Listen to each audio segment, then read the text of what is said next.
right. Hey, welcome everyone to Studio W, the Buzz, your global radio network. We circle this thing 24 hours a day, 7 days a week with some of the finest shows you can find anywhere around the globe. And now it's time for the Boomerang. And I see my trusted co-host there, Ann Wooten Taylor. Hey, Ann. Hey, my friend, how are you? Oh, I'm good. I'm good. The madman, he won't be on today. He's not feeling well. Oh, I'm sorry to hear that. Yeah, I hope he gets better soon. But what I think is, I hope he's listening. He had this big party last Thursday, Oh, huge party. I think there was upwards of 50 people there, and he was wow, cooking, he was DJing, and he was telling me that he had about 40 pounds of prime rib to feed 50 people. I said, wow, wow, wow. wow. So, man, hope you get better soon. Yeah, Yeah. a little too much partying there, bro. That's what I think was going on. I hope he's okay because there's like a nasty strain of the flu that's going around. So, yeah, we hope and pray he doesn't have that.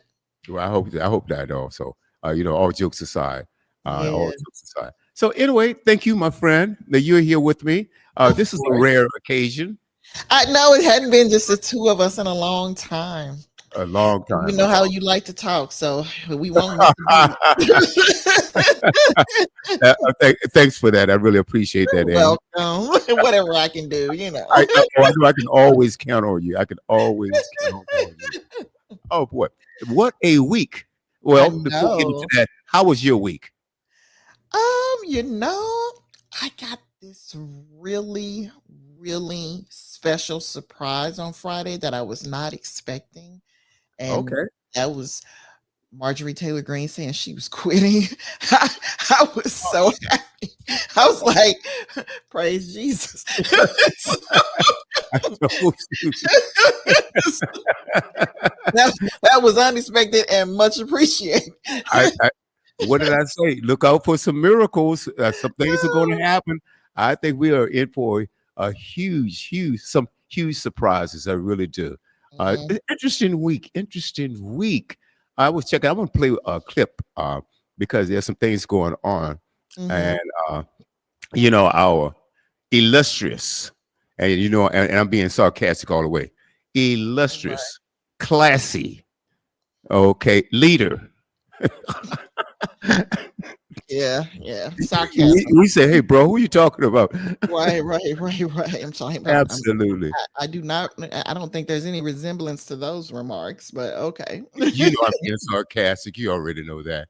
Yes, he was on, I think he was on Air Force One, and the reporter Mhm. was asking him some questions and said, "Eh, be quiet, Piggy." He said, wait a Yeah, minute, hold yeah. it. And on all seriousness, the United States is supposed to be that shiny house on the hill. I Mhm, mean, a symbol or emblem of how the rest of the world should govern themselves. mhm. Class. And and we have done a lot of things that a lot of people aren't aware of, but it has been perceived that we have a lot of class.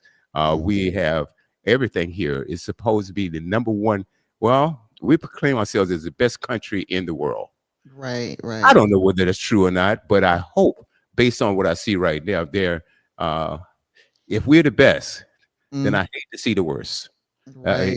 It is absolutely crazy, but I can't understand how anyone can put up with the president of the United States calling somebody piggy. Mhm. Now, I didn't see I think I saw a picture of the lady, and whether she was overweight or not, but the picture didn't look like she was, the picture that I saw. But whether she was or not, that is something that you do not do. That Mm, officer is supposed to be an example of how we're supposed to govern ourselves. right. And it's like it's gone into a third world, or like a third world regime, as far as I'm concerned. But that makes absolutely no sense. And then he has his press secretary. This woman, I thought that who was that one boy?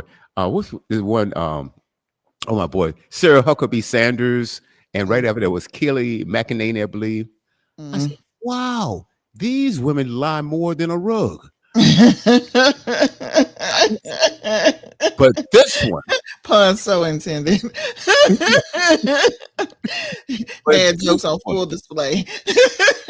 I mean, she absolutely takes the cake. And they were talking about, the reporters were asking him because he did something that I think, in my opinion, I think Mhm, Congress really needs, whether you're Republican or Democrat, you need to take a look at that. mhm. Um, and the reporter was saying, why is he calling for the death of certain Congress people? You The know, same reason why he did it before January 6th. I mean, I'm sorry. I really I can understand if this was something that happened 20 years ago, but folks, it was January 6th of 2020. I mean, it's not 2021, I'm sorry, 2021. It wasn't that long ago. How right? is it that you are confused that he would call for the death of people today when he did it before? And his base, the folks that he let out of jail, not, by the way, they did exactly what he told them to do. They That's right. came to the Capitol. They set up a doggone hangman's noose in, in front of the Capitol, okay, in front of Congress. They stormed the Capitol. They had zip ties. They meant to kill some people, including the Vice President of the United States of America. Not to Mhm. mention the people in Congress that they didn't like. This is nothing new. I would have been more surprised if he didn't do it because that's who he is, and that's what he always does. He always promotes violence against people he doesn't like. He does it in his rallies. He does it in his speeches when he's going off on a tangent. He always calls for people to be hurt, Right. especially political opponents. So where's the confusion? Well, I guess I don't understand.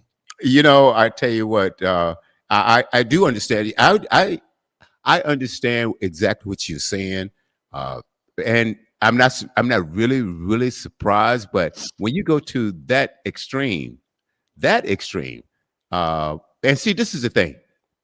Uh, that what is her name? They call her Carol Lyon Levitt, right? So, and Right. let's see, I was trying to find that clip, and she was talking about, well, when you get up there and you are telling soldiers to disobey orders, then that is something that that really can't be tolerated. I'm paraphrasing, obviously. And so Mhm, the reporter called out. She says, "No, they said peaceful." You mhm, cannot, illegal orders. You cannot disobey legal orders, right? mhm.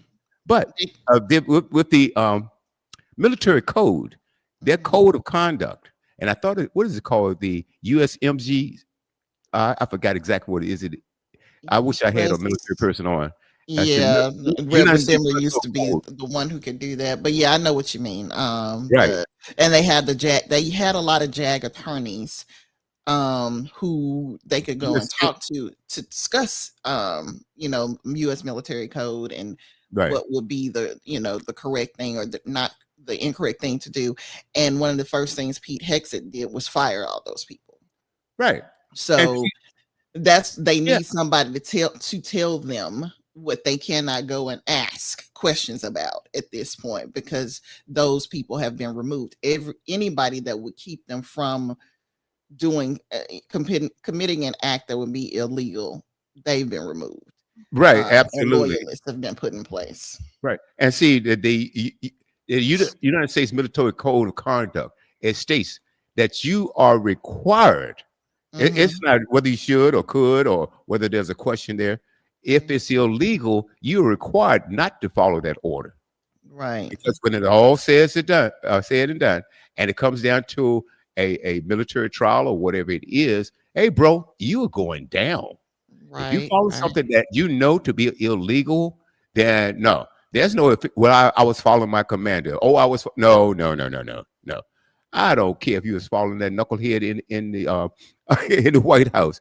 Mm, It is wrong, and you will go down for that. It's absolutely required. As a matter of fact, I'm going to play this clip coming up, but it is absolutely ridiculous. And then right after that, I want to talk about what's going on with ICE,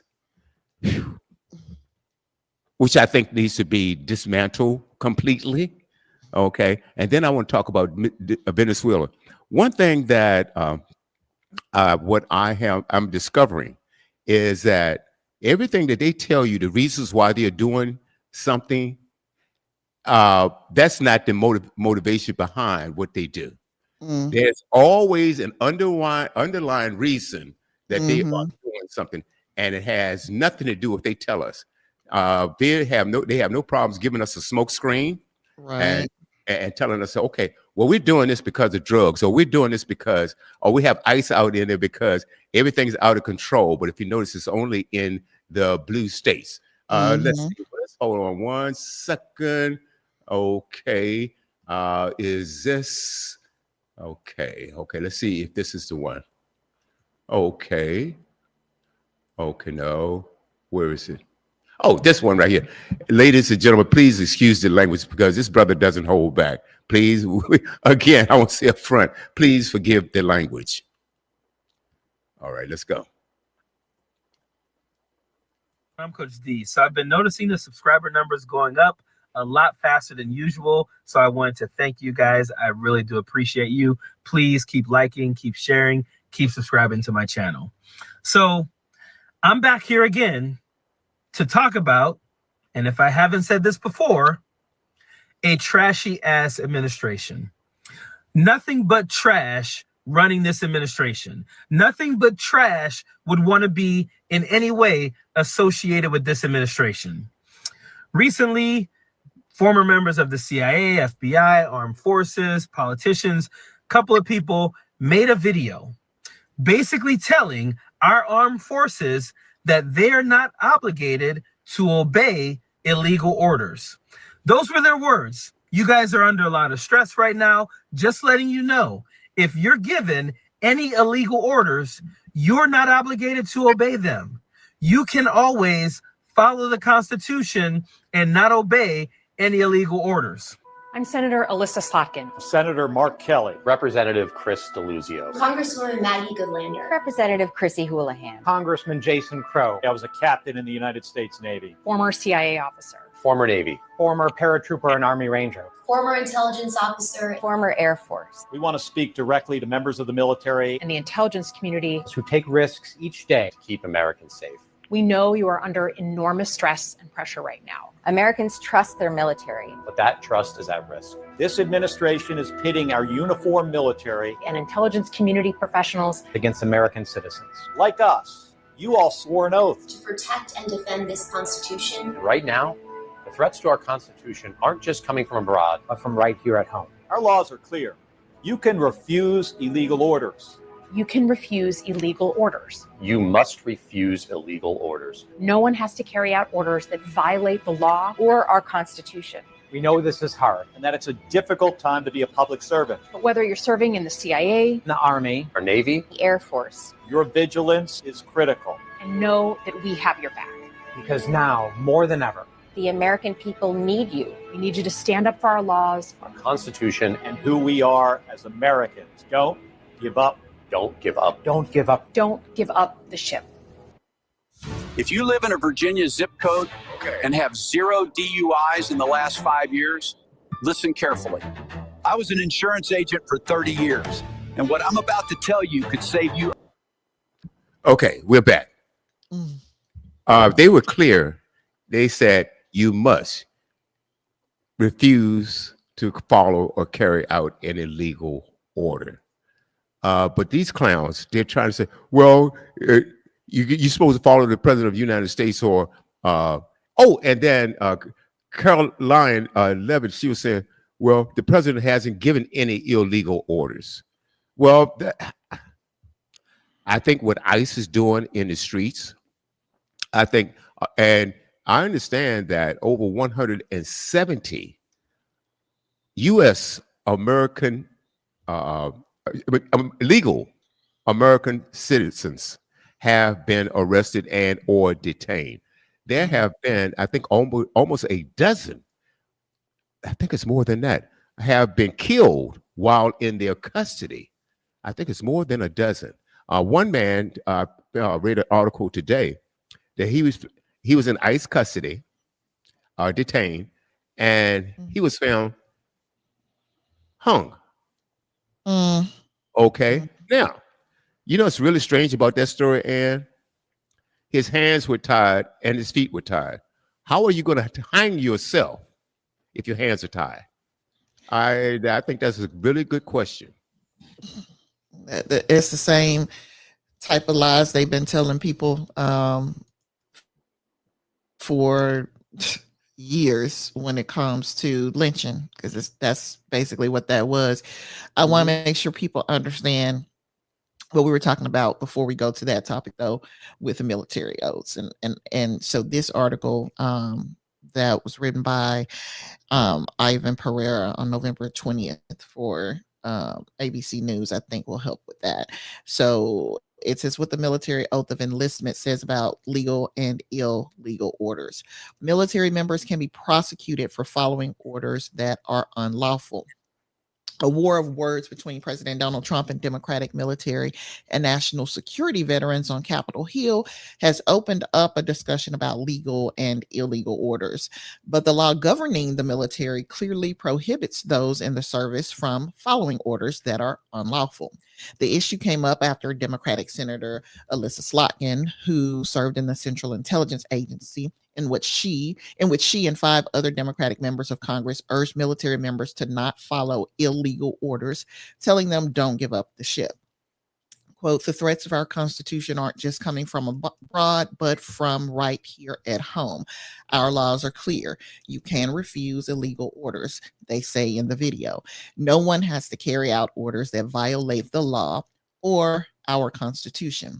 Trump and his administration condemned their message, contending the Democrats were encouraging members of the military to disobey their oath of enlistment. Quote, this is really bad and dangerous to our country. Their words cannot be allowed to stand. Seditious behavior from traitors. Lock them up, Trump wrote on his social media platform Thursday morning. White House press secretary Caroline Leavitt told reporters later in her weekly media briefing, the president expects his cabinet officials in the administration to follow the law and to demand accountability and hold people accountable for their dangerous rhetoric, end quote. Federal law, however, does not permit members of the military to break the law, even if they were commanded by a superior officer from the commander-in-chief down the chain of command. The oath of enlistment, sworn by everyone who joins the military, states, quote, they will obey the orders of the President of the United States and the orders of the officers appointed over me according to the regulations of the Uniform Code of Military Justice. The UCMJ contains several provisions and articles that stipulate that servicemen and women are liable for a wide variety of rules and regulations, regardless of whether they were ordered by a superior officer. That includes burglary, murder, assault, rape, and property destruction.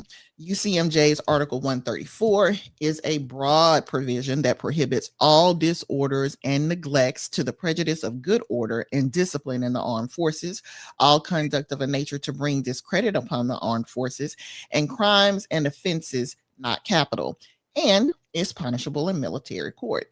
Article 90, which covers the rules over willfully disobeying superior commissioned officer, explicitly prohibits orders that, without such a valid military purpose, interfere with private rights or personal affairs. They are also bound to follow international agreements to which the U.S. is a signatory. The International Committee of the Red Cross, which protects victims under the rules of the Geneva Convention, also states that armed service members are liable for criminal responsibility if the subordinate knew that the act ordered was unlawful or should have known because of the manifestly unlawful nature of the act ordered.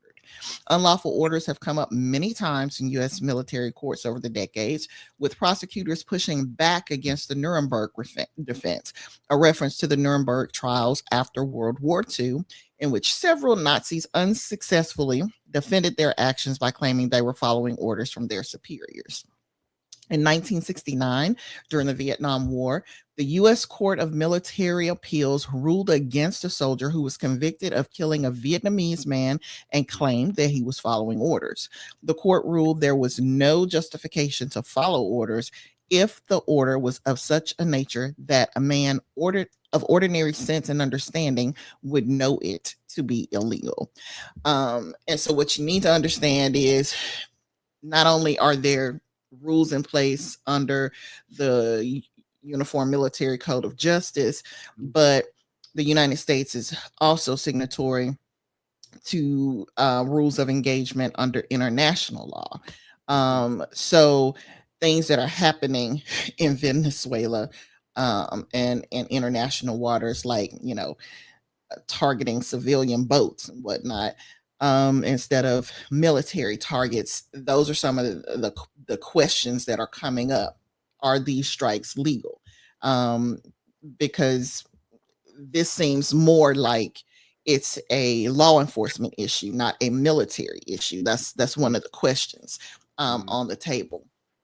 So that's why this is important for military members to be reminded of, because hey, if all the people who are JAG officers that you would normally ask this question to, is this an order that I need to follow, if they're gone, then it could be a difficult question to determine whether or not, for some people, whether or not this is a valid order, whether or not this is one of those things that I should automatically know I shouldn't have to follow. And it's a sad thing when they don't have anyone available to provide them with the guidance that they need. But applause to those senators who and those Congress members who, did take a stand and say, look, we've been where you are. We understand how difficult this could be, and we are encouraging you to do the right thing. Right. And, and thank you for that. And that's the USMCJ. Right. United States Code of Military Justice. Right. And, and there's certain things that are common sense. There are certain things that are common sense. And we're going to get to Venezuela in a little bit. And I also believe that what's going on here in the United States with ICE and some of these Border Patrol agents just locking up American citizens and things like that, shooting them. Some people, like I said, have been killed. And I know it's been more than a dozen. I think it's more. I think it's like a couple of dozen, but I don't want to mistake or misspeak about that. Right. But in that case, now these aren't, well, if they're National Guard, they're doing that. They're still going under that USMCJ, as far as I know, because that's the military as well, if you're part of the National Guard. But to inflict pain on people like that, and like I said, they found that gentleman hung with his hands tied behind his back, his hands tied and his feet tied. So guess what? He had some assistance, bro.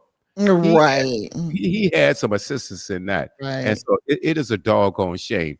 It's out of control. And like I said, please, folks, it's not always what they tell you it is. And in many cases with this regime, it's never what the intended purpose is, or the intended motive, or what they say that motive is. Well, we did this because of this. But if you notice that they are deploying the ICE and the National Guard, Border Patrol to blue cities. And so you're saying that crime is on the rise only or up only in blue cities. No, we're not buying that. We're not buying that.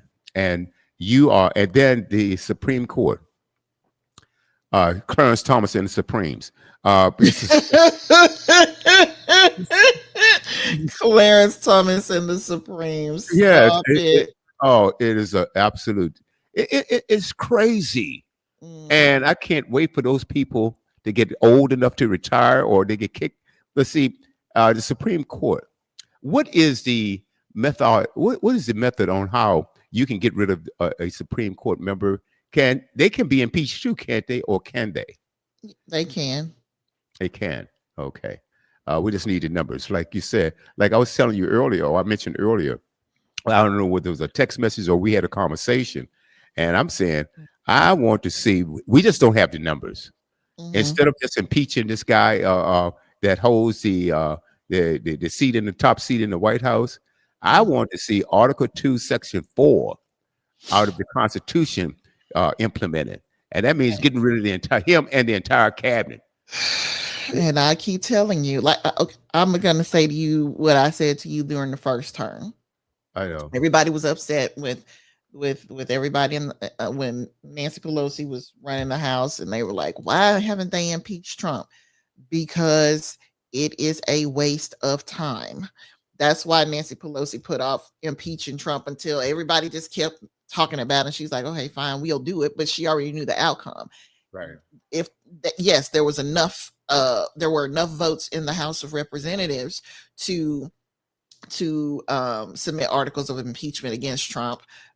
But when it goes over to the Senate, there weren't enough senators who were Democratic senators to remove him from office. And we knew the Republicans weren't going to do it.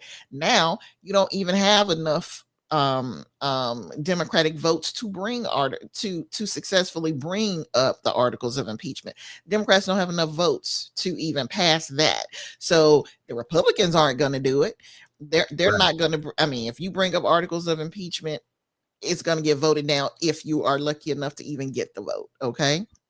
And it certainly isn't going to pass the Senate so that he's removed from office. So it's, it's a waste of time. Let's work on something we can get done because we cannot get that done. It should be done. Right. We, as a matter of fact, we shouldn't even be in this particular position if they had done what they should have done during the first term. Right.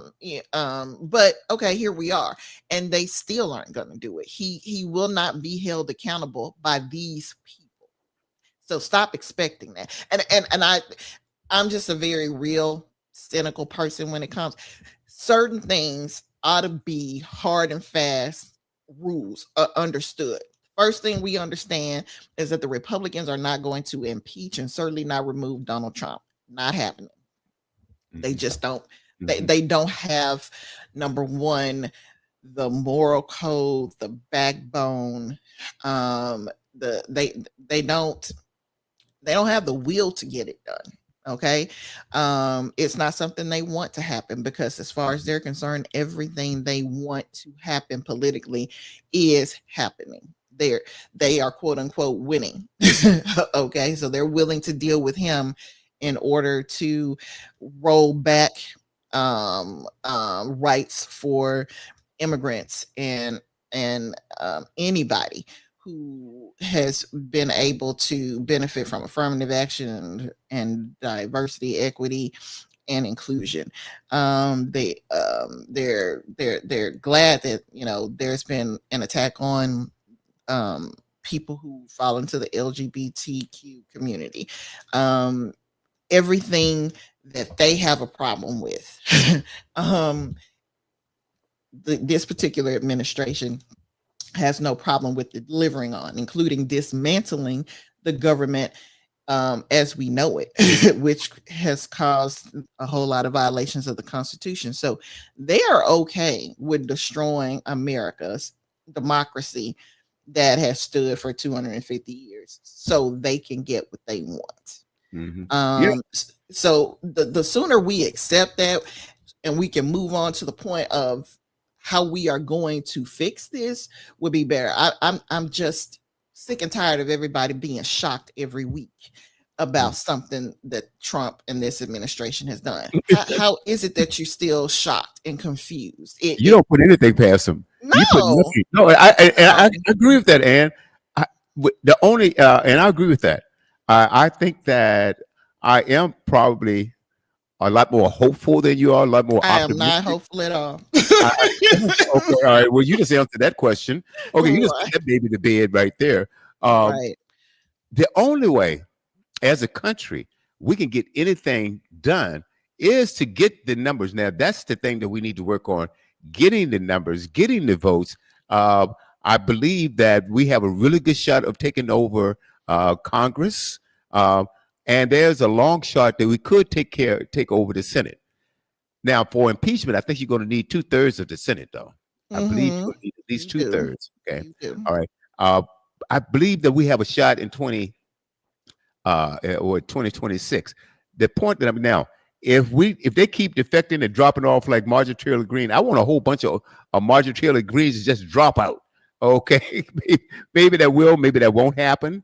But I think also with this Epstein vote, you found a lot of Republicans says, well, there were four, and four which that I never expected Marjorie Taylor Greene, never expected Lauren Boebert, or even Nancy Mace to vote with the Democrats. Say, hey, let's get these files out. So, and when they even tried to, they brought Boebert into the Situation Room. Now, you don't take anybody to the Situation Room unless you have some deep secret plans that you want to get over to whatever legislator that you're talking to, right? And she even said, nope, I'm not changing my vote. And so I was surprised with that. So that gives me a little trickle of hope that things can change because let's face it, I think, and I know the majority of Americans are sick of this guy, sick of him because he hasn't done anything. He lies about everything and says, oh, the prices are going down, prices are going down.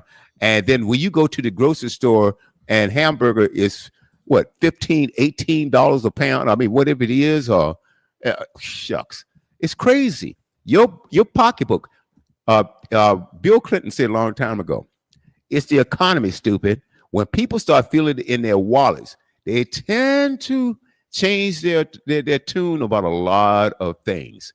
Look at your cattle ranchers, who a majority of them voted for this guy, and they are really, really sick of him because he destroyed their business. Look at the soybean farmers. And if you think about it, and what the ultimate betrayal with the cattle ranchers is that he struck a deal with Argentina, giving them a $40 billion buyout, and now talking about buying beef from Argentina to get the prices down. Come on, so when through that thick skull of yours, is there going to be an opening for hope or for rational conversations or reflection and things of that nature? Because, bro, you can't keep on hitting me in the face and tell me, no, that's your imagination. No, at some point, as dumb as some of these people are, because if you voted for them, you are stupid. I know I got a lot of pushback on that before, on another program. But no, you can't say that this guy is this and that and the other, because if you look at, well, he's good for the economy. No. President Obama said while the last election when they were running, Vice President Harris was running against this guy, and he was talking about the economy. His term, Obama says, "Look, that was my economy," and President Obama was exactly right. Right. That was the economy, because if you have anybody who knows anything about history, when George Bush left the White House, this country was in shambles. The stock market had gone down, housing. I mean, just every indicator that had to do with our economic status at that time. If we were down, we were in the toilet. I know the stock market crashed, housing was going out of control, gas prices and everything. And President Obama came through and fixed that. He came through and fixed that. All right. And and then you talk about, and right now, what is really upsetting me, they talk about, well, Obamacare. Obamacare was a disaster. Number one. Apparently not. Apparently not. Now, apparently not. But see, this is the thing about it is they get and they complain about everything. Now, was it perfect? Absolutely not. But what they're looking, they didn't have a plan at all. And they still don't have a plan. And a lot of people depend on that. A lot of people depend on it. Think about people who couldn't get insurance before, because if you had a pre-existing condition, you weren't going to get insurance. Right. Okay, so they don't talk about that part. But it's just like anything else. You don't blow your house up unless you have plans to build another one. Or at least you're working on it, right? Now, there are some areas that need to be worked on. So why didn't they get their complaining behinds and sitting down? Okay, this is where we can make this happen. This is where we can work on this. Improve on what you got, because before you had nothing. And years before President Obama, no other president was able to accomplish anything like that. And then and I'll tell you something else. There was a survey. I wish I had those clips. I had them weeks ago, but we went on to talk about something else. And there was a reporter out in the street, and he was asking some of these people, do you prefer Obamacare or the ACH? Oh, I like the ACH. You know what? I said, damn. I said, are you kidding me? And this guy interviewed, and to a person, he interviewed over a dozen people. They don't know what it is. They don't. That's the thing. They don't understand basics, William. They do not understand basics, and that's why they voted in all this foolishness. You have to understand this. The first time around, the first time around, and even now, you've had people who have said that, okay, yeah, he did this, and it directly affects them. Directly affects them, like the man and the woman who were on, I think it was ABC World News that I saw them, and the man he was very sick. He needed the Affordable Care Act. Didn't know that Obamacare and the Affordable Care Act were the same thing. And he was like, well, even if he takes it away, I still support him. I still vote for him. And they asked him, would you still vote for him again? He said yes. And if you listen to a lot of them who complain now, they will say stuff like they would still vote for him. They will say stuff like, well, we would be even worse off if Kamala Harris had been elected. Are you kidding me? So no, I'm not kidding you. So this is my issue. The Republicans coined this term TDS, Trump derangement syndrome, because they all have it. Okay, every last MAGA nut has Trump derangement syndrome. Every last one of them. And my Aunt Dorothy used to tell me, crazy people don't know they're crazy. So that's why, they think everybody else had it. No, you are just like the schizophrenic, sees stuff that isn't there. Right. This is you, people.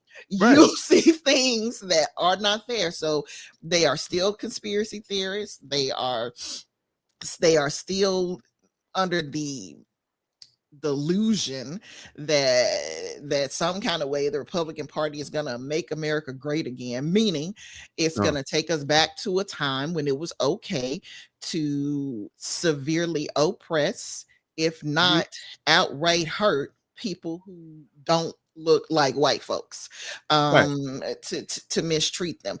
That is the time that they think was great, when everybody in school was white, and all the black people had to go to a separate school, had to use separate bathrooms, when Asian people weren't allowed to come into this country because the immigration rules, kind of blocked them, when there were no immigrants from South America coming in.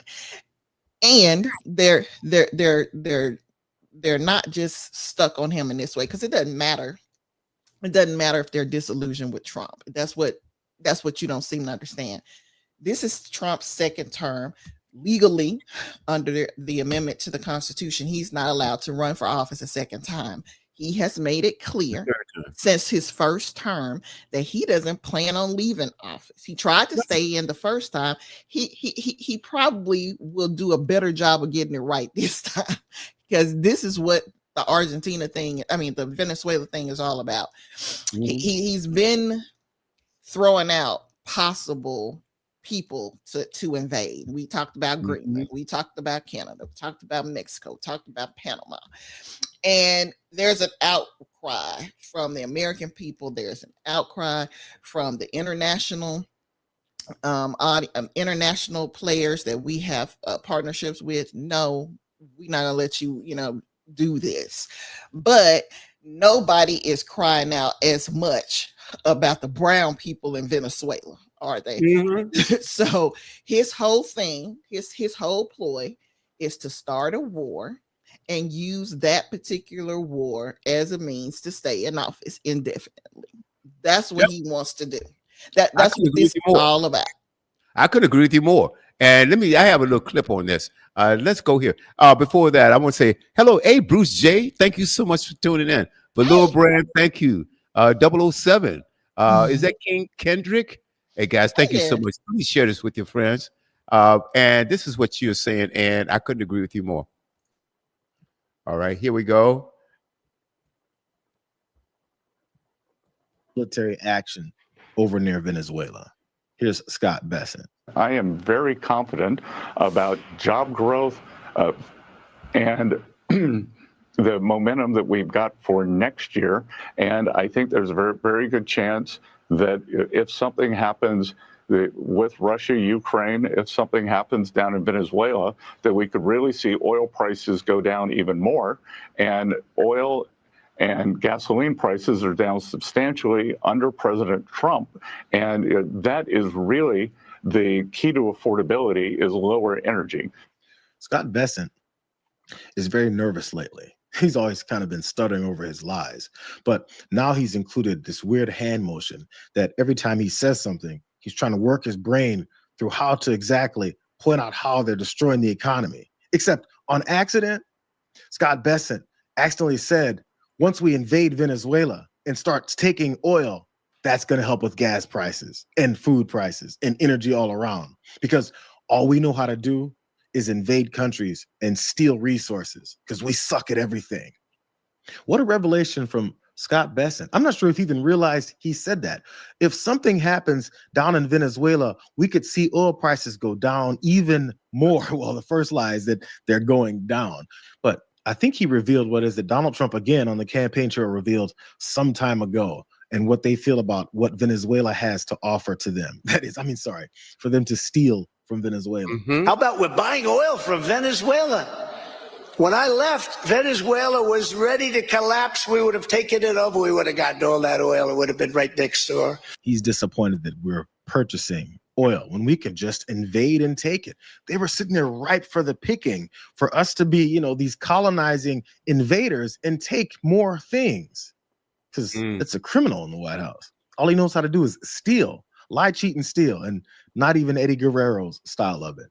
Here's Venezuela's ambassador to the UN talking about these ramping up of aggressions and potential invasions and fighting militarily in his country. Everybody knows what's going on here. There is a killer prowling the Caribbean, bloodthirsty, looking for wars, and there is no justification at all. They are fabricating a war, and everybody should stop pretending that this is a complicated matter and face the truth. The emperor is naked. Nobody dares to say it, but the emperor is naked. In Latin America and the Caribbean, as in other regions of the world, the CIA is well known for its covert operations aimed at pushing processes of destabilization, sabotage, counterinsurgency, plannings of coup d'etat, and assassinations of heads of state and government, with the purpose of installing political systems subservient to the interests of the U.S. government, puppet governments. The exposure keeps happening. Everyone knows. He pointed it out there. They're looking to continue to raid people's countries. Everything is based in them trying to cover up their bad policies, in this case economically, with ways that they think they can make things better by taking from someone else. That's just one theory. Very smart person here, Asha Rangappa. I'm not sure if you guys have heard of her. She's a former FBI special agent. She talked about potentially some of the other dual, motivations behind this idea to invade Venezuela. And I think where they're trying to go is to make this into a military conflict, not just with these organizations, but they need to tie it to Venezuela. I think what's going on, Paul, is that they want there to be a military conflict so that they can justify using the Alien Enemies Act internally and start being able to round up Venezuelan nationals for the means of deportation. I think these things are connected, right? Like, I think this is a Stephen Miller special, which is about using the latitude that the president has in foreign policy to essentially manufacture a military conflict that then can be used to justify certain internal domestic authorities that allow the president in a conflict or in a state of war, whatever, to be able to remove people. That's my hypothesis. Hey, can we stop? Sounds like a pretty good hypothesis. This potentially this dual purpose for invading Venezuela, starting a war, illegally without the consent of Congress, starting a war so that they can say any Venezuelan that we see on American soil is definitely like an enemy combatant because they have some loyalties to their home country, and therefore we have to get rid of them from our soil. It's just another aspect for ramping up, as she mentioned, Stephen Miller's bloodthirsty, hell-bent objectives of trying to deport as many people as possible, brown people as possible, because he's a rabid racist. That Stephen Miller guy is. The bad part about this whole ramp up to this war and everything is there's many smart people that know what's going on and continue to expose it. Listen closely to this, because I had to listen to it a couple times to try and figure out exactly what it is that Max Blumenthal, who was on Piers Morgan's show, was talking about with this panel. On that panel was one former ambassador, the United States. His name is James Story. Max Blumenthal, journalist, talked about what it is that we've been doing with Venezuela and other countries like that for a very long time, and how that also connects to this, new war approach that we've got. And just to quickly respond to 2 points the other panelists made, Mike Baker accused me of wearing a tinfoil hat. The truth about the Cartel of the Suns being I said I forgot mine. Okay, fine. I just want to point this out for viewers. The truth about the CIA founding the Cartel of the Suns to ship cocaine in the United States was exposed to a national U.S. televised audience by Mike Wallace on 60 Minutes in 1993, back when 60 Minutes reported on the CIA and not on behalf of the CIA. And just quickly to respond to Virtual Ambassador Story, who accused me of ad hominem attacks. You are a government official.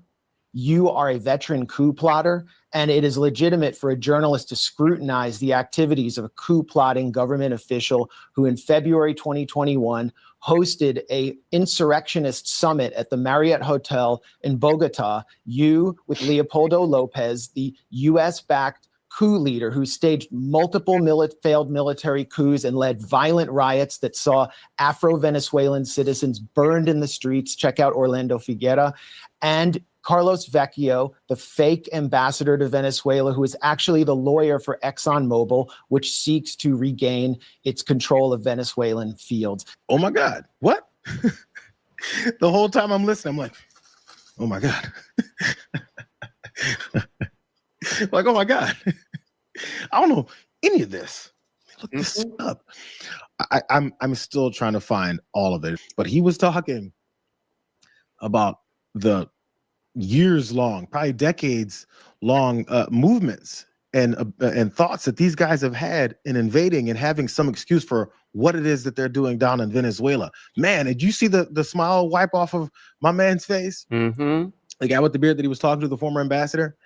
James Story. It was like the whole time he's like hosted a insurrectionist summit at the Marriott Hotel in Bogota. You, with Leopoldo Lopez, the US-backed coup leader who staged multiple failed military coups and led violent riots that saw Afro-Venezuelan citizens burned in the streets. Check out Orlando Figuera. And Carlos Vecchio, the fake ambassador to Venezuela, who is actually the lawyer for ExxonMobil, which seeks to regain its control of Venezuelan fields. I can't independently confirm all the things that Max Blumenthal was talking about all of these potentially nefarious setups and opportunities they've had to try and invade. This is one of the most deeply anti-democratic opposition movements led by Maria Corina Machado, who has led several coup attempts in Venezuela. I mean, it's basically like January 6th again and again with the sponsorship of the U.S. Embassy. Violent riots that have killed hundreds. I personally watched Maria Corina Machado attempt to take over La Carlota Air Base in Caracas while the U.S. was trying to ram aid trucks into Venezuela, which the Venezuelan opposition subsequently burned and blamed on Maduro. This is a corrupt opposition that stole millions of dollars from Citgo after the U.S. stole it from Venezuela. This is a corrupt opposition that has paid millions to U.S. mercenaries like Jordan Goudreau, who I interviewed, who has personally described to me what the real agenda here is. which was for Trump Incorporated cronies to get their hands on contracts and to plunder Venezuela's rich mineral wealth and oil. Ambassador Story revealed the agenda himself when he appeared on a straightforward propaganda piece for regime change on 60 Minutes and said, Nicolas Maduro is a bad actor sitting on the world's largest oil reserves. Well, that's why you consider him a bad actor, because there's plenty of bad actors in the world, and neither of you will condemn ICC wanted war criminal Benjamin Netanyahu or call for his arrest, will you? Neither of you will talk about Ecuadorian President Daniel Noboa's role in the international drug trade through Benita and his family shipping company. I mean, the list goes on and on. I could spend the next 45 minutes talking about U.S. sponsored bad actors, but they're our bad actors. The reason Maduro's a bad actor is because he's sitting on oil reserves. Bro, it's not like he checked notes. I'm trying to figure out, because Max Blumenthal must have like an encyclopedia in his head. That's crazy. Maybe there was a teleprompter. I know it didn't seem like it, the way that he was running through all of those things that he was breaking down, that these guys, from my own perspective, I'm gonna have to say potentially were involved in, and what it is that they're up to. But it all makes a lot of sense, especially since we're positioning warships and sending all these bombers down to Venezuela for the sake of what they're calling nothing. Oh, we just want to protect the Southern Hemisphere. We want to make sure we patrol the Southern Hemisphere. There's the fact that they're doing all this to this degree means a lot more than that. This is what's happening, is they're sending things down to Venezuela with all these objectives. According to a source, there are 4 B-52 bombers that are en route to Venezuela. Listen to this. There's also a report out there on social media that says that these 4 U.S. Air Force B-52H Stratoforus bombers are heading towards the Gulf of Mexico, with flight trackers showing that 2 bomber barons from Minot AFB or Air Force Base in North Dakota leading the pack. But here is the deal. This is what it costs to fly a B-52 bomber. $71,000 an hour. That's roughly $300,000 per hour for 4 of them. 6.37 hours of flight time from Fargo to Venezuela. 2-hour training or mission bombing, and then 6.37 hours back. So 14.74 total hours. That's the estimated hours here, times 4 planes at $71,000 equals $4.186 million. According to the source, we don't usually drop money like that on a training mission. Don Lemon's right. I know this issue sometimes folks have with Don Lemon. I'm gonna stop it right there. Okay, that was a lot to unpack. Okay. Yes, sir. A lot to unpack, but I thought it was necessary to play that because what they want us to believe is that this is all about a drug war. Now, they've blown up well over a dozen Venezuelan boats, and I think one Colombian boat also, with no evidence there were drugs on the board.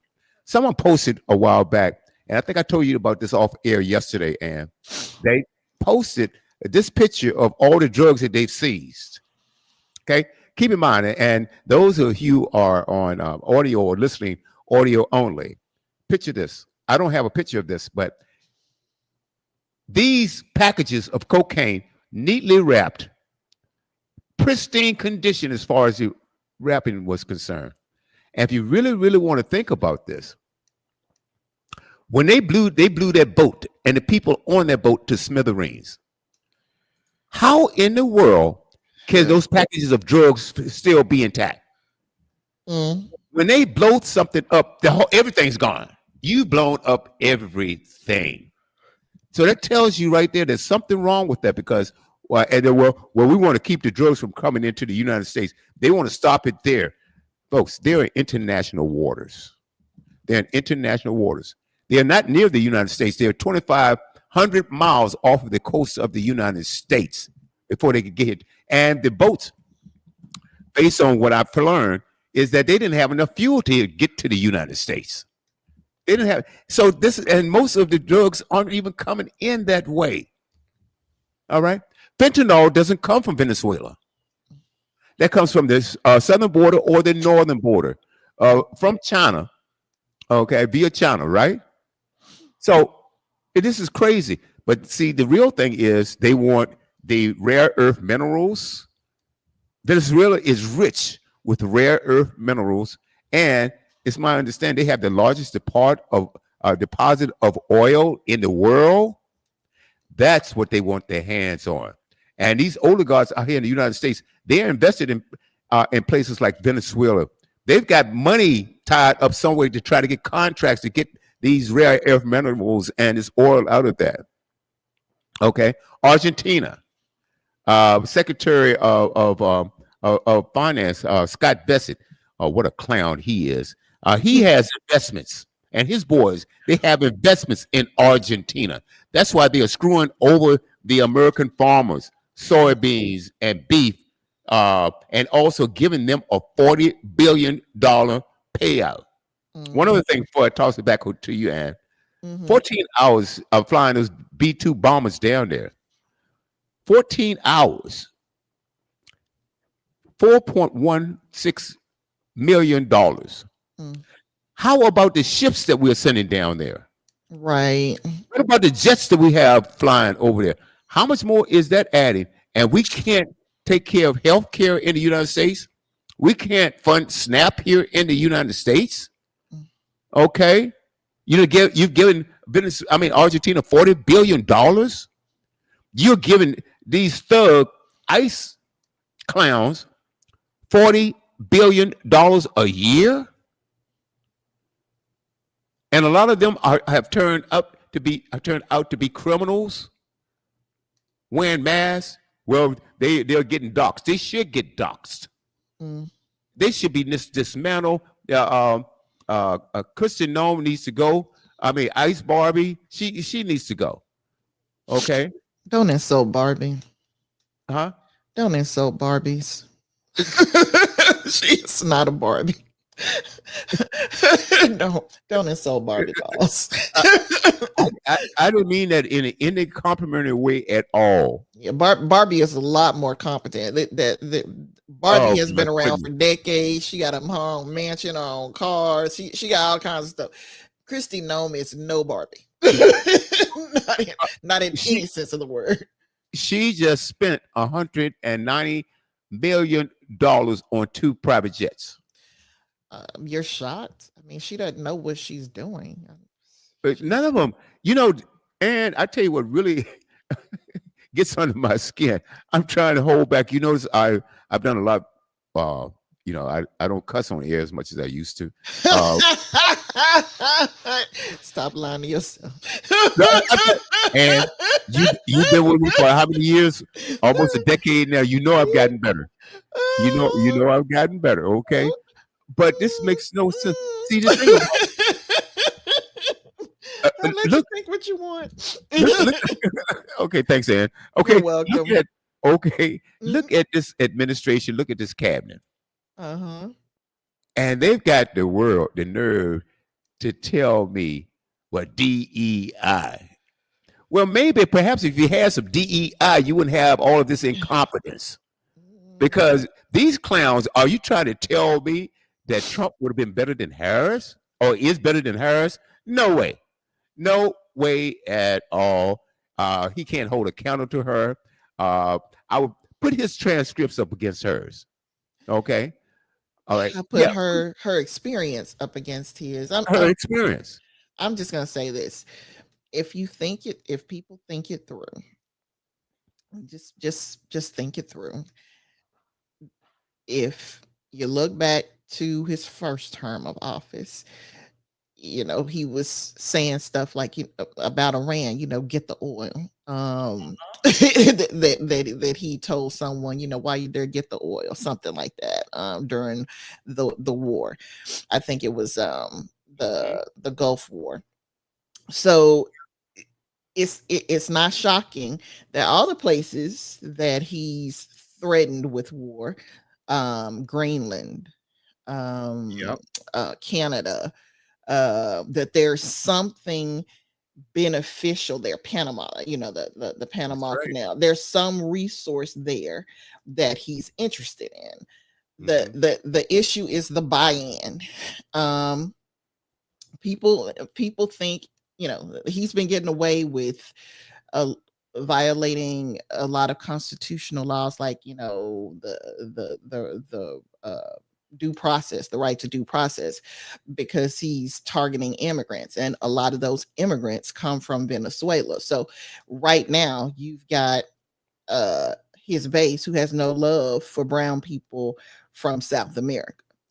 Okay, so he's hit this button, hit that button. Okay, Greenland doesn't work, Canada doesn't work, but ding ding ding ding ding, nobody's gonna care if I target Venezuela, because they're violent immigrant criminals, according to him, that are bringing in opioids and all kinds of other drugs. And so we're going to go to war with them.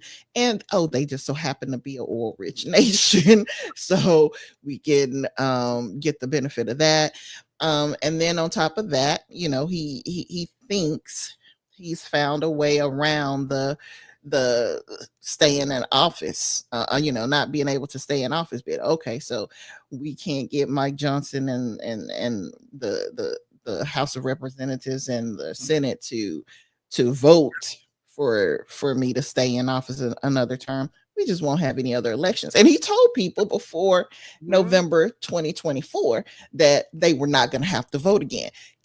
So if you keep this in mind, he has no intentions of allowing there to be a vote come 2028. And that's what I'm trying to get everybody to understand.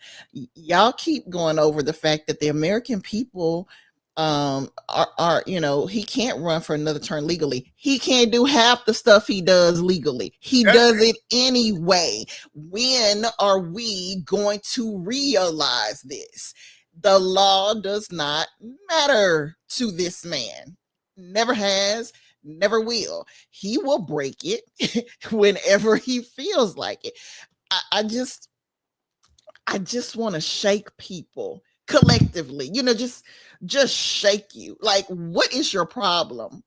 Why are we still looking at this in some rose-colored glass lens, thinking that these things can't happen? I just don't know how many more times he has to do something before you get that he will do the worst possible thing that he can to get what he wants. And what he wants more than anything is to remain in power indefinitely. That is what he wants more than anything else.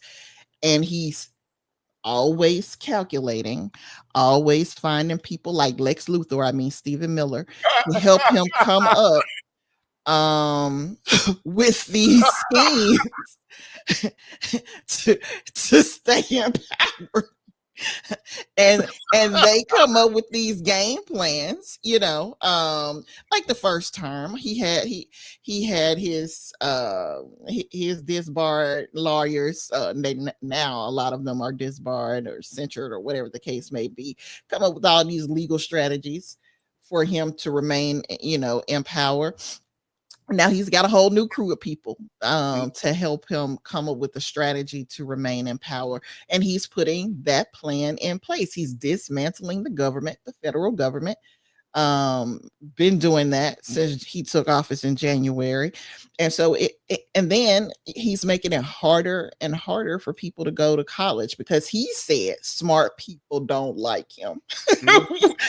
So and that's true. Exactly. So if you've got people who are more concerned about how I'm going to put food on the table, how I'm going to get medicine when I need it, who have to focus on working 2 or 3 jobs just to make ends meet, it's going to be a whole lot easier to oppress them. It's going to be a whole lot easier to keep them ignorant, because they're not going to have time to go to a picket line. See what I'm saying? They're not going to be, may be working for somebody that won't allow them time to get off work to go vote, even though the law tells you that you should be given that time to go vote. So it's a lot easier to oppress. It's a lot easier to manipulate. It's a lot easier to take advantage of an ignorant group of people. And so now they're making it a lot harder for kids to go to school. I know this because I have a kid in school. I know a child who was just $5,000 short, of the money he needed to go to school. He hadn't had a student loan, so he went and applied for a student loan. The Republicans have capped how much money a child can get for a student loan. Cap. This child was only able to get $2,000. All he needed was $5,000. Now I can understand saying we will cap the money just to what you need to pay for school, but to force children into a bubble where you will only get this amount of money, period, and your parents are responsible for the rest. If parents could afford it, students won't be going into debt the way that they have been. Right. You know what I'm saying? So this kid was blessed with a friend who was able to cover the rest of the $3,000 that he needed to stay in school.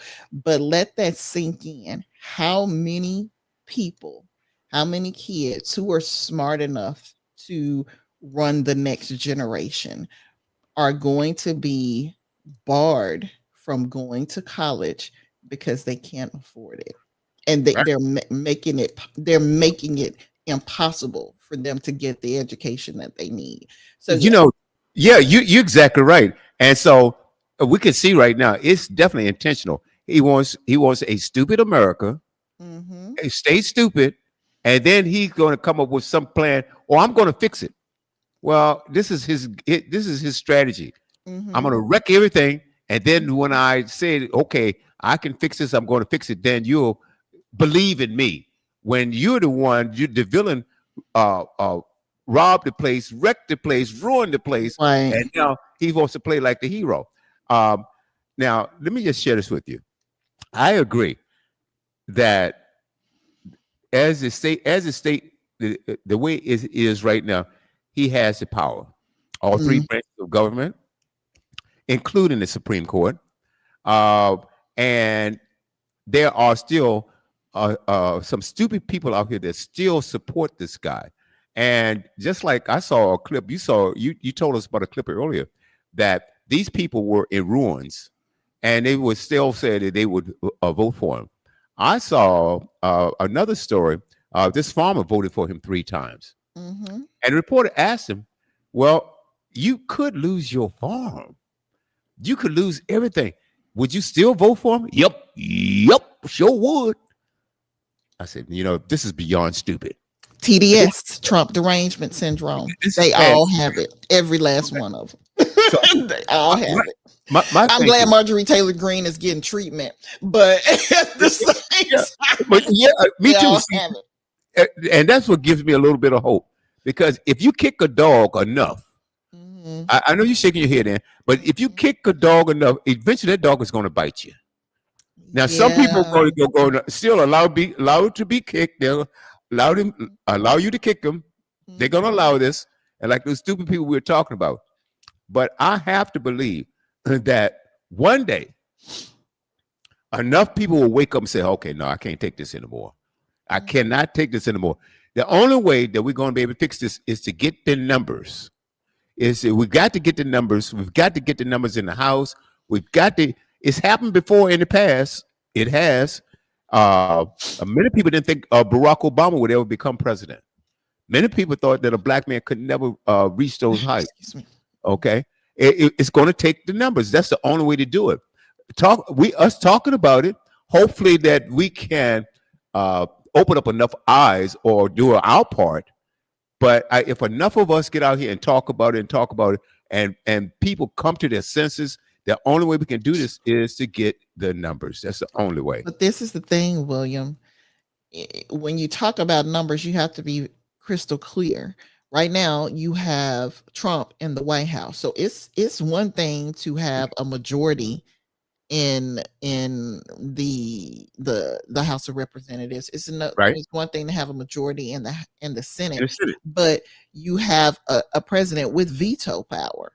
So if you really want to get something done, you're going to need a super majority, which means a veto proof legislation being passed. Yes, ma'am. So that's the only way that's going to happen with him in office.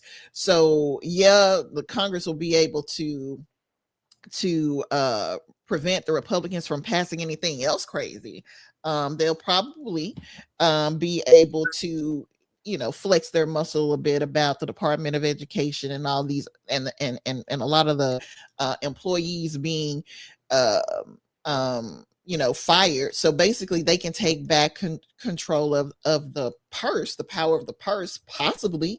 But you still got to think about it. There's probably going to be a fight between the Trump administration and Congress that goes up to the Supreme Court, and you got those folks that are still there.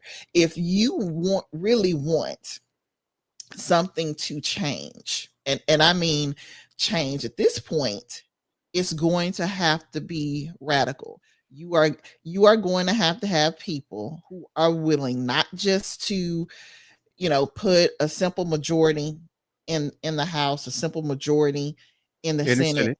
You need to put a super majority in the House, a super majority in the Senate, and they need to radically change the Supreme Court. They can, if they want to, add more seats to the Supreme Court, and then things will change. They can, if they want to, they can come up with amendments to the Constitution that everybody can vote on. That will make it a lot more difficult to harm our Constitution. They can put in place, if they want to, laws that will save our planet.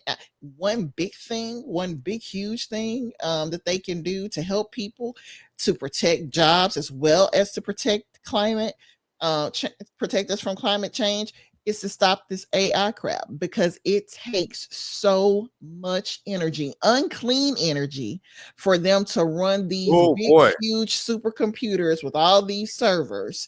That if you look at the people in Memphis, and I'm from the Memphis area, I was born in Memphis, raised across the bridge in West Memphis, Arkansas. People are literally getting sick, on the verge of dying, because of Elon Musk polluting the air in Memphis so that he can run Grok, basically his MAGA AI that spews lies because he's programmed it to. And it's because he's using way more energy than legally he should be allowed to use. But Memphis needs the income, so they're kind of looking the other way and allowing him to break the law in order to run this supercomputer that he has. If you put restraints on how much energy can be used, to run AI, and that it must be clean energy, that'll stop a whole lot of this foolishness. Just that right there will stop a whole lot of this foolishness. And it will protect people's jobs, at the same time helping to, stop ramping up global warming, because of, why do we need this? I don't need Alexa to turn on lights for me. I can still do that for myself. I don't need, Chat GPT to write an article for me. I do that very, very well by the power of the Holy Spirit, the inspiration of the Holy Spirit, on my own. I don't need that. And we as a people don't need that. As a matter of fact, one professor read an article last week about how students who are using these things to write their papers, they don't even have basic concepts of how to think, so that not only they pass a test, but how to lead, the next generation. They couldn't even figure out, because he used a thing that only the AI would pick up, but the naked eye couldn't see. They couldn't figure out that him adding write this paper from a Marxist viewpoint, because that was the thing embedded, so that the AI would be the one that sees it. They didn't even know to tell the computer not to add that. This thing was about an assignment that was before there was even such a thing as Marxism. but they didn't even read the assignment. And even the ones who did read it didn't understand Marxism enough to say, no, don't include it. Right. So this is a type, it is not a benefit to anybody, but that's just one example, you know, of what giving us the leaders that we need. And I'll take it even a step further.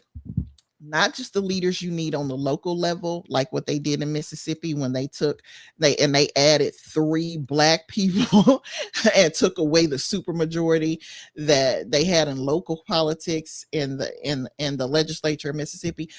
You need a supermajority at the local level, at the federal level, and on the international level. We need a stronger UN, because right now you have people in place who are catering to special interests like oil, and all these other folks.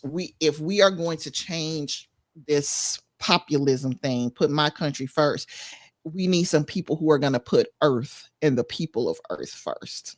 You're exactly right. I couldn't agree with you more.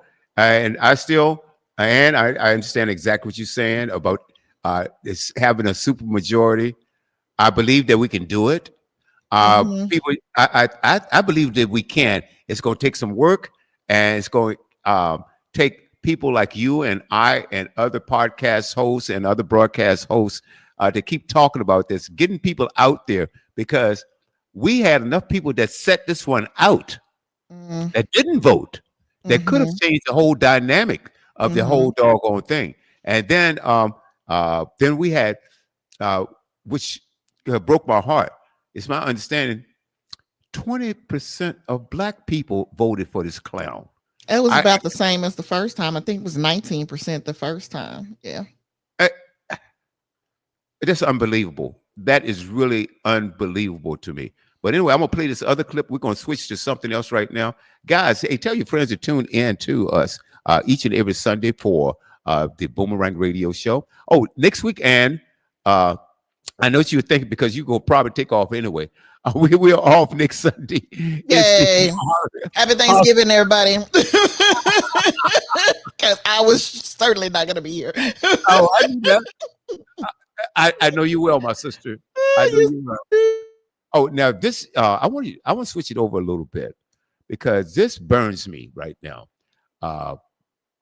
Brown people under fire, Black people under. If you're not white, you're under fire in this country, and it's a doggone shame. Now, it's nothing new, but now they are more overt now. You know, they've taken the hoods and the sheets off, and hey, they're going for it. Now, I want you this. I love this podcast here. Again, watch the language. There are 2 ladies that does this. It's called iHip. I've had it. Podcast. And these 2, there's only one. The other one is traveling, I think, this weekend. But check her out. All right. And they are funny. Has turned ICE, Border Patrol into his own private military. That includes, but is not limited to, National Guard and U.S. military. He says it's a training ground for people. Then ICE, in their effort to terrorize Americans and instill fear, they wear masks, and the FBI knows these masked agents are being mimicked by criminals, raping people. They don't give a shit. They're all in on the mask. They don't want people to see their faces. Of course, they're led by Kristi Noem and crazy nut fucking Nazi Stephen Miller. So this is what's going on in St. Paul, Minnesota, where ICE sprays protesters in the face.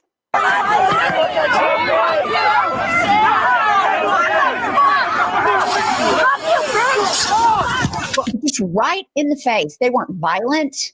They weren't crossing lines. The luggage industry does not want you to know this. Most people don't know how easy it is to break into zipper luggage.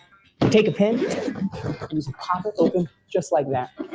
Then you can zip it on back up as if nothing even happened.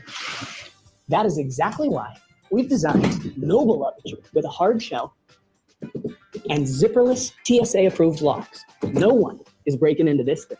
It even has hands-free features, like a cup holder. We'll put that right in there. A phone stand for your phone. Okay. And all right. Let's get back. Okay, Ann. Sorry Yes. about that. No, it's okay. But You need anyway, to get premium. get YouTube premium, partner. That'll cut out all those ads. I think I'm gonna have to. I think I'm gonna have to. Okay. I I have a few other subscriptions that I can drop, and Right. so I think we'll do that. We'll do that. But anyway, ICE. Remember, I was saying well over a month ago that they need to be dismantled. Okay, because it's not what they said. They said, "Well, we need to." He said that, and you know, guys know who I'm talking about. I hate even calling his name. Sometime we're going back after the illegal criminals. We're going after this, and we're gonna get them out of the country. Okay, and can you imagine? I saw this article, and I think it's mentioned in one of those clips. I'm not sure whether it was in this one or not. That they pepper sprayed a 1-year-old baby. The family was at the Lowe's parking lot. They were leaving. They weren't protesting. They weren't doing anything. They just wanted to get the hell out of there, right? And they were leaving. And the dad was driving, and he had his window down, and they started pepper spraying the car. And it affected his baby. They had to take the baby to the hospital, you know. And these people hadn't done anything wrong. I saw it had another clip where they were just, let's see if I have that one. Just pepper sprayed, I mean, just bear sprayed directly into this woman's face. Shot Yeah, this. they did that on this last one that you showed. Okay, I that's mean, the one that I was talking about. And that's that's a shame. mhm. That's a shame. Of going in and wrecking neighborhoods, you know, zip time babies going into kindergarten. Come on, man. And just like people were saying, I said, well, and going into the courthouse now, and you know a whole lot more about courthouses than I do. Okay, all right, let's put it like that. When is the last time you had a criminal voluntarily come to the courthouse and litigate anything on his own? Now, if he's there, he was locked up for whatever reason, and of course, you know, he has his lawyers and stuff like that. But these people who are going to the courthouse, apparently, to me, that they have legal status to be here. Otherwise, and they're trying to go through the process and trying to do things the right way. Then tell me, if I'm going through, I'm doing everything you tell me to do, then why is ICE going into the courthouses and arresting these people, detaining them, and taking them away? Because they don't want anybody here, William. At least they thought they didn't until they realized, oh, we need these people in our workforce. That's where Marjorie Taylor Greene's wake up call came from. Oh, her construction business was hurting because she employed a whole lot of brown people. So and her constituents, some of them were complaining. So yeah. We found out the hard way. We messed around and found out, didn't we? Absolutely. That's what happened. Absolutely. We'll start hitting them in their pockets. And I think that's going to cause a lot of people to wake up also. We say, wait a minute, hold it. I've just lost my business. There was a bike owner. I don't think that was in this clip. And he was talking about how with the subsidies gone, his premiums going from $7,000 a year, or his business, right? $7,000 a year to $27,000 a year. And they're saying, we don't know how we're going to make this. Exactly. So it is absolutely incredible. And so that's why I have some hope. I've got to. Otherwise, I'll walk around, you know, I have to believe that there are enough of us out here that can make a difference. I know there's enough out here if we get off our butts and do it. There's enough. William. I like I said before. I understand. Are there enough people possibly now who would vote against Trump? Possibly. It took the first 4 years of foolishness for people to come out and all those record votes, you know what I'm saying, just to make sure he didn't win a second term. Wonderful. The issue is, will he leave? And that is that, like I told you the first time around, if you think he is acting a fool now, wait until it is time for him to come to have to leave office. Wait, just wait for it and see what happens. He's already, before he even got reelected, was talking about not leaving. He if there's ever a time when Trump tells the truth, ever, it's when he's about to do something dirty. Wait a minute, hold on. Say He's that gonna do again. some shade. If there's ever a time that Trump tells the truth, and I told y'all this before, Trump don't lie all the time. When he about to do something low down and dirty, he will tell the truth. When he has done something low down and dirty, something criminal, he's told the truth, like grabbing him by the pee. He brags about it, you know, and he doesn't have a problem letting you know this is what he's going to do. He is going to do what he can to stay in office.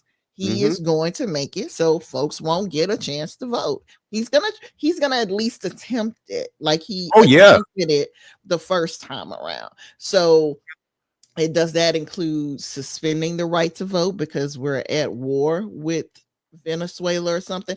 And you know, I will say this, there's a very real chance that if he does start a war with Venezuela, it could get really bad, because what people don't seem to realize is that Venezuela has agreements with let's put it this way, they're allies of both Russia and China.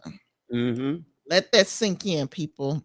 Yes. Venezuela is allied with both Russia and China. Russia is already trying to take Ukraine. We're helping them, and there's this pseudo NATO versus Russia thing going on. Then China already wants Taiwan, and it's ramping up its military so that it can be able to take it.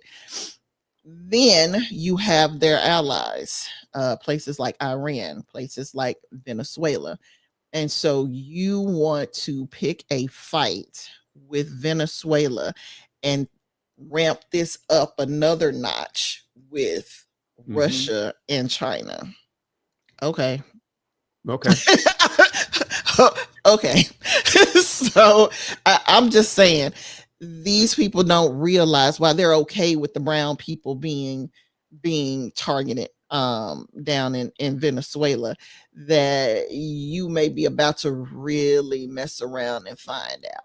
Really mess around and find out. I couldn't agree with you more. I couldn't agree with you more. I've got this last clip that we're gonna play tonight. Let's do this, and we'll be back right after this, ladies and gentlemen. All right, let's do this. Okay. Choose.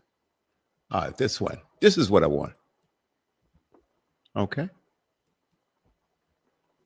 ICE, and rather than come up with any excuses or explanations, he just flatly denied that any citizens were held at all. There's no American citizens have been arrested or detained. We focus on those that are here illegally, and anything that you would hear or report that would be different than that is simply not true and false reporting. Thank you, everybody. Have a great day. Democrats are investigating the arrests of U.S. citizens after a ProPublica investigation showed that ICE has detained more than 170 citizens in recent raids.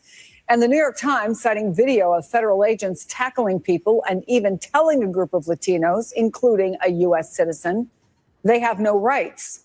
This morning, the Times editorial board published an op-ed titled, "Being Latino in the United States Should Not Be a Crime," writing that the Trump administration's immigration crackdown has become a campaign of discrimination against Latinos with tactics that violate both law and human decency. Kristi Noem is under congressional investigation. Congressman Robert Garcia just launched a joint investigation with Senator Richard Blumenthal into the Department of Homeland Security after reports that American citizens are being detained by our own government. No warrants, no lawyers, people disappearing off U.S. streets. ProPublica uncovered that at least 170 Americans have been wrongfully arrested by DHS. Many denied phone calls, denied counsel, and held for days without charges, all under the Trump administration's directions. Garcia and Blumenthal have demanded every record from the DHS Secretary Kristi Noem. Garcia said it best. He said no one should live in fear of being thrown behind bars by our own government because of their race or what they look like. America doesn't jail people without cause. That's not law enforcement. To improve the all-electric Subaru Solterra, we went back and made it go farther. Okay, let's get back. It is absolutely crazy. And this is something that should